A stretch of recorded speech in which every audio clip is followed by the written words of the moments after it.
Hi viewers, welcome to our channel. ప్రస్తుతం మనతో పాటు టీడీపీ స్పోక్స్ పర్సన్ సూర్యదేవ లత గారు ఉన్నారు. వారితో ఒకసారి మాట్లాడదాం. మేడం నమస్కారం. నమస్తే మేడం, బీఆర్ఎస్ పార్టీ నుంచి అందరూ కూడా కాంగ్రెస్ పార్టీలోకి షిఫ్ట్ అవ్వడం చూస్తున్నాం. కడియం శ్రీహరి గారు, వాళ్ళ డాక్టర్ అండ్ కేకే గారు, సో అంతకుముందు కూడా దానం నాగేంద్ర గారు, వీళ్ళందరూ కూడా వెళ్ళిపోవడం చూసాం.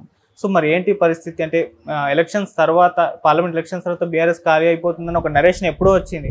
సో దాని ముందే ఇంతమంది ట్రాన్స్ఫర్ అయిపోతున్నారు. మరి దీని పట్ల కేటీఆర్ గారు కూడా ఒక ట్వీట్ చేయడం చూస్తున్నాం. కొత్త తరం నాయకత్వాన్ని సృష్టిస్తాం, మేము శూన్యం నుండి పుట్టామని కూడా చెప్పేసి. సో మీ ఒపీనియన్ ఏంటి మేడం? బీఆర్ఎస్ ఖాళీ అయిపోతుందా, మరి ఏంటి? బీఆర్ఎస్ అంటే గతంలో మనం చూసుకుంటే ఎప్పుడు కూడా ఏ పార్టీ కూడా ఇంత తొందరగా షిఫ్టింగ్ అనేది జరగలేదు. అంటే ఓడిపోతున్న పార్టీలో కొంతమంది నాయకులు అలాగే ఉండేవాళ్ళు.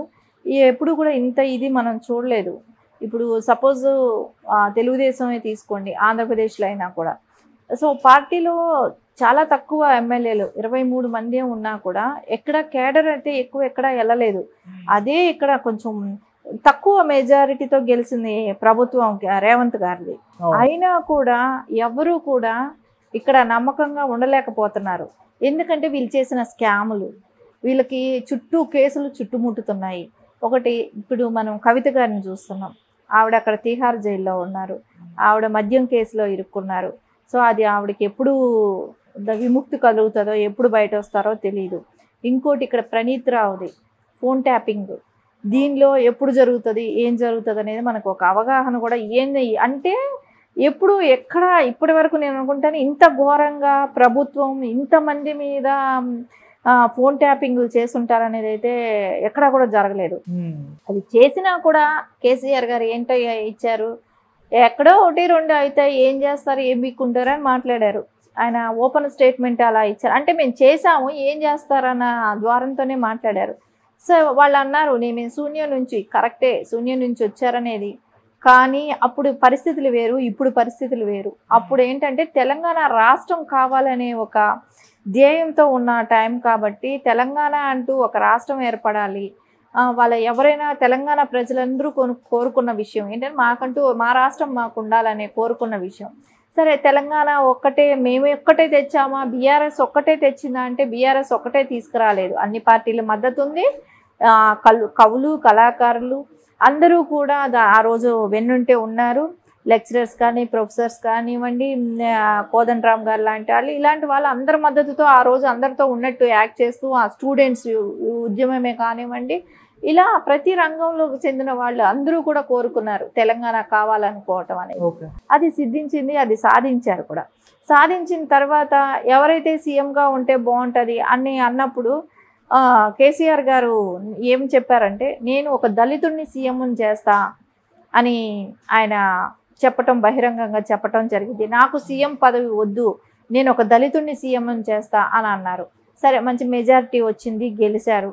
గెలిచిన తర్వాత తెలుగుదేశం పార్టీ అనేదే ఉండకూడదు తెలంగాణలో అనే విధంగా ఉంటే, ఇక్కడ గెలిచిన ఒక 16 మంది ఎమ్మెల్యేలని మొత్తం తీసుకోవటమే కానివ్వండి, తర్వాత నెక్స్ట్ ఎలక్షన్లో మళ్ళా గెలిచిన 2 ఎమ్మెల్యేలని వాళ్ళని తీసుకోవటమే కానివ్వండి, ఈ రాష్ట్ర అధ్యక్షులుగా పనిచేసిన 2 రాష్ట్ర అధ్యక్షుల్ని వాళ్ళని కూడా ఈ పార్టీ నుంచి వాళ్ళని తీసుకొని వాళ్ళకి అక్కడ ఆశలు ప్రలోభాలు పెట్టి ఒకళ్ళకి ఎమ్మెల్సీ, ఇప్పుడు ఒకళ్ళు ఎంపీగా పోటీ చేయటమే కానివ్వండి, ఇవన్నీ కూడా మనం చూస్తూ ఉంటే తెలుగుదేశం అనేది తెలంగాణలో ఉండకూడదు అనేది ఆయన చేసిన పని.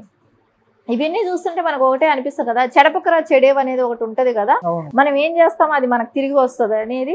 ఆ తెలుగుదేశం పార్టీని ఎలాగైతే ఉంచకూడదు, ఉండకూడదు అని నువ్వు ఏదైతే చేసావో, ఈరోజు అదే విధంగా నీ పార్టీలో ఉన్న నాయకులే కానివ్వండి, క్యాడరే కానివ్వండి, ఎవరు కూడా నీ మీద భరోసా లేదు. కానీ తెలుగుదేశం పార్టీలో ఉన్న ఏ నాయకుడి మీద కూడా మచ్చలేదు, ఎవరూ కూడా ఎక్కడ కరప్ట్ చేయలేదు, ఎవరూ కూడా ఇట్లాంటివి కరప్షన్ సంబంధించిన కేసుల్లో కానివ్వండి ఎక్కడ వాళ్ళు ఫేస్ చేయట్లేదు. ఒక బీఆర్ఎస్ అధ్యక్షుడు, ఆ పార్టీకి సంబంధించిన కుటుంబం మొత్తం వాళ్ళందరూ కలిసి, ఇప్పుడు కవిత గారే కానివ్వండి, కేటీఆర్ గారే కానివ్వండి, రేపు హరీష్ రావు గారే కానివ్వండి, కేసీఆర్ గారు, వీళ్ళందరూ కూడా ఎదుర్కోవాల్సిన అవకాశాలు స్పష్టంగా మనకు కనపడుతున్నాయి, కళ్ళ ముందు కనపడుతున్నాయి. ఈ ధరణి అనేది రేపు ఎలక్షన్ తర్వాత మళ్ళీ అది రీఓపెన్ అవుతుంది. అప్పుడు దాని గురించి ఇది కాళేశ్వరం కూడా దాని గురించి ఇప్పుడు దానిలో జరిగిన స్కామ్లన్నీ ఎలక్షన్ తర్వాత అవి బయట వస్తాయి. ఇప్పుడు ప్రణీత్ రావుది జరుగుతుంది, దీనిలో ఎవరు చేశారు ఏం చేశారు అనేది ఇది కూడా బయట వస్తుంది. ఇవన్నీ తెలిసినప్పుడు ఈ పార్టీలో ఉంటే మనకు మనుగడ కష్టం, మనం ఎదగటానికి అవకాశం లేదు, ఇక ఈ పార్టీ ఉండదు, ఇది భూస్థాపితమే అనే ఉద్దేశంతో ఓడిపోయిన 4 నెలలు కూడా అవ్వలేదు, పార్టీలో ఎవరు కూడా మిగలట్లేదు. అందరికీ కూడా వాళ్ళకి మన రాజకీయ భవిష్యత్తు శూన్యం అయిపోతుంది ఇక్కడ ఉంటే అనే ఉద్దేశంతో వాళ్ళు పార్టీలు మారటానికే కానివ్వండి, వాళ్ళు అవకాశాలు తీసుకుంటున్నారు, వెళ్ళిపోతున్నారు, అవతల ఆపర్చునిటీస్ వస్తున్నాయి. వాళ్ళు ఇప్పుడు అధికారంలో ఏ పార్టీ ఉందా, సెంట్రల్లో ఉంటే సెంట్రల్దే తీసుకుంటున్నారు, నేషనల్ ఈ స్టేట్లో ఉంటే స్టేట్లో ఉన్న పార్టీ మీదైనా వాళ్ళకి దానిలోకైనా వెళ్ళటానికి స్థిరంగా వాళ్ళు తయారైపోయారు.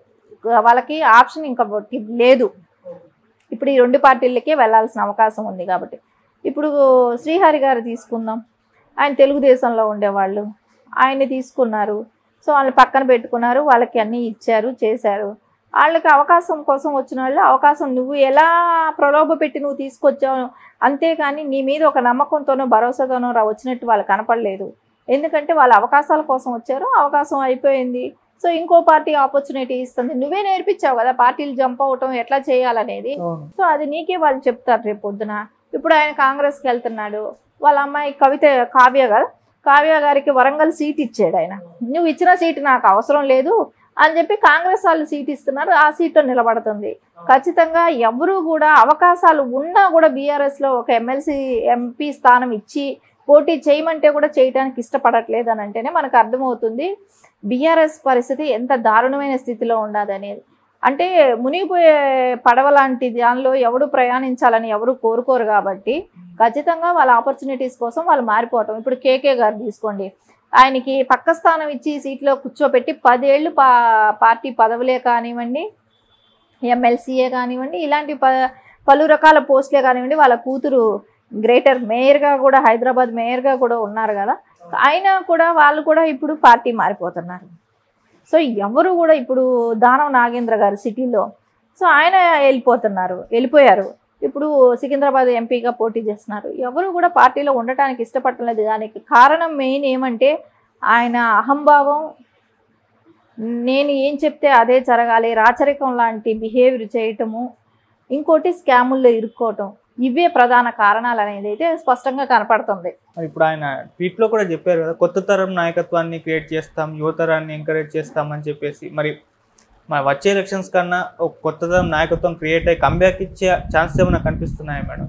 ఖచ్చితంగా యువత కూడా అంటే ఒక టైంలో ఒకలాగా ఆలోచించారు, ఇప్పుడు యువత కూడా కరప్ట్ కానాళ్ళు ఎవరనేది ఆలోచిస్తారు. కాబట్టి సో ఈ మీ మీద ఉన్న నిందలు ఏదైతే మీరు క్లియర్ చేసుకున్న తర్వాత మీరు యువతనైనా టచ్ చేయగలుగుతారు. ఎందుకంటే యువత కూడా అవకాశాల కోసం అయితే ఎదురు చూడరు కదా, వాళ్ళు ఫ్రెష్గా రావాలనుకున్నప్పుడు ఒక మంచి నాయకుడి దగ్గర మనం వెళ్తే ఆయన దగ్గర మనకు అవకాశాలను తీసుకుంటూ మనం సొసైటీకి మంచి చేయాలనే ఒక ఆలోచనతో ఒక యువత ముందుకు వస్తుంది.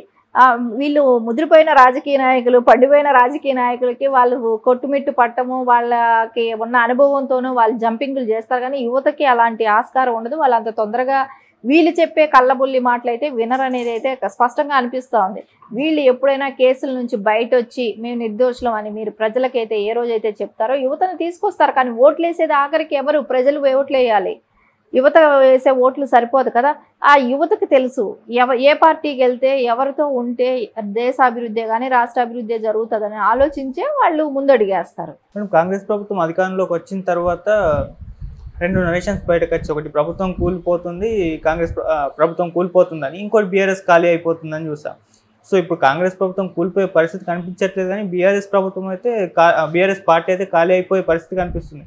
మరి ఎలక్షన్స్ తర్వాత రెంట్లో లేదని జరిగే ఛాన్స్ ఉందా అయితే కాంగ్రెస్ ప్రభుత్వం లేదా బీఆర్ఎస్ పార్టీ? కాంగ్రెస్ ప్రభుత్వం అయితే సుస్థిరంగానే అవకాశాలు వాళ్ళకు ఉంది, రాజకీయంగా వాళ్ళు బలంగా ఉన్నారు. వాళ్ళ గవర్నమెంట్ 5 years వరకు ఏ రకమైన డోకా కూడా లేదనేది మనకు స్పష్టంగా కనపడతా ఉంది.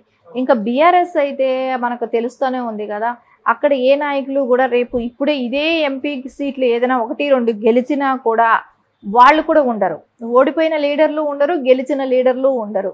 అది మొత్తం కూడా ఖాళీ అవుతుంది. ఇంకా ఈ 5 ఏళ్ళు వాళ్ళు ఈ నాయకుడు ఎమ్మట ఉంటే వీళ్ళకు వచ్చిన కేసులు వీటిని గురించి సమాధానాలు చెప్పుకోలేక వాళ్ళు రేపు ప్రజలకు ఆన్సర్బుల్ కాలేక మనకెందుకు ఈ తలనొప్పి అని వాళ్లే ముందు జంప్ అయిపోతారు. సో వీళ్ళల్లో కూడా వీళ్ళ ఫ్యామిలీ వాళ్ళైనా ఎంతమంది ఉంటారో ఎంతమంది వెళ్ళిపోతారో తెలియదు. రేపు వచ్చే ఈ కేసులకంతా ఫోన్ ట్యాపింగే కానీ, కాళేశ్వరం కానీ, ధరణి కానీ, ఈ లిక్కర్ కానీ, ఇంకా ఎన్ని స్కాములు, ఈ అభివృద్ధి సంక్షేమాలని చెప్తూ ఎన్ని స్కాములు చేశారో.